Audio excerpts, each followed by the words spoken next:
CM ಪುತ್ರನ ಉತ್ತರಾಧಿಕಾರಿ ಹೇಳಿಕೆ ಸಂಬಂಧ ಸಿಎಂ ಆಪ್ತನೇ ಈ ವಿಚಾರವಾಗಿ ಅಸಮಾಧಾನವನ್ನು ವ್ಯಕ್ತಪಡಿಸಿದ್ದಾರೆ. ಹೈಕಮಾಂಡ್ ಏನಿದ್ರೂ ನಿರ್ಧಾರ ಮಾಡುತ್ತೆ, ಯಾರು ಯಾರನ್ನು ನಿರ್ಧರಿಸುವಂತಹ ಆಯ್ಕೆಯ ಶಕ್ತಿ ಇಲ್ಲ ಅಂತ ಮಹದೇವಪ್ಪ ಮಾತನಾಡಿದ್ದಾರೆ.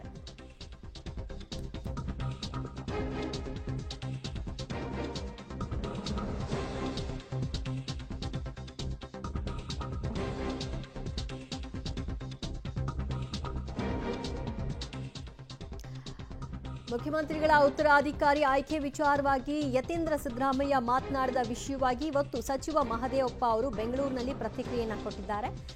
ಯತೀಂದ್ರ ಹೇಳಿಕೆಗೆ ಅಸಮಾಧಾನವನ್ನು ಹೊರಹಾಕಿದ್ದಾರೆ. ಕಾಂಗ್ರೆಸ್ನಲ್ಲಿ ಯತೀಂದ್ರ ಉತ್ತರಾದಿ ಹೇಳಿಕೆ ವಿಚಾರವಾಗಿ ಯಾರು ಆಯ್ಕೆ ಮಾಡಬೇಕು ಅದೆಲ್ಲವೂ ನಿರ್ದಿಷ್ಟ ಸಮಯದಲ್ಲಿ ಹೈಕಮಾಂಡ್ ತೀರ್ಮಾನ ತೆಗೆದುಕೊಳ್ಳುತ್ತೆ, ಅದು ಬಿಟ್ಟರೆ ಬೇರೆ ಯಾರಿಗೂ ಆ ಅಧಿಕಾರ ಇಲ್ಲ ಅಂತ ಮಾತನಾಡಿದ್ದಾರೆ.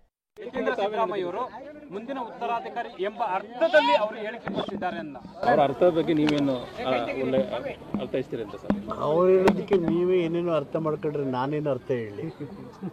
ಅದೇನು ಹೇಳಿದ್ರು ಅಂತ ಅವ್ರಿಗೆ ಗೊತ್ತು, ನಮ್ಗೆ ಯಾರಿಗೂ ಗೊತ್ತಿಲ್ಲ. ಕರ್ನಾಟಕದ ಕಾಂಗ್ರೆಸ್ ಸರ್ಕಾರದಲ್ಲಿ ಯಾವಾಗ ಏನಾಗಬೇಕು ಅಂತ ತೀರ್ಮಾನ ಮಾಡೋರು ಹೈಕಮಾಂಡು. ಅದನ್ನು ತೀರ್ಮಾನ ಹೊರತುಪಡಿಸಿ ನಾವು ಯಾರು ಏನೇ ಮಾಡಿದ್ರು ಯಾವುದಕ್ಕೂ ಮಾನ್ಯತೆ ಇರಲ್ಲ. ಅದನ್ನು ಡಿಸೈಡ್ ಮಾಡೋದು ಫೈನಲ್ ಆಗಿ ಮುಖ್ಯಮಂತ್ರಿಗಳು, KPCC ಅಧ್ಯಕ್ಷರು, AICC ತೀರ್ಮಾನ ಮಾಡಿದ್ರೆ ಅದು ಫೈನಲ್ಲು. ಅದು ಬಿಟ್ಟು ನಾವು ಅದಕ್ಕೆ ಇದಕ್ಕೆ ಮಾತಾಡಿ ತಮ್ಮ ಅರ್ಥ ಕಲ್ಪಿಸೋದಕ್ಕೆ ಅದು ಯಾವಕ್ಕೂ ಉಪಯೋಗಕ್ಕೆ ಬರೋಲ್ಲ.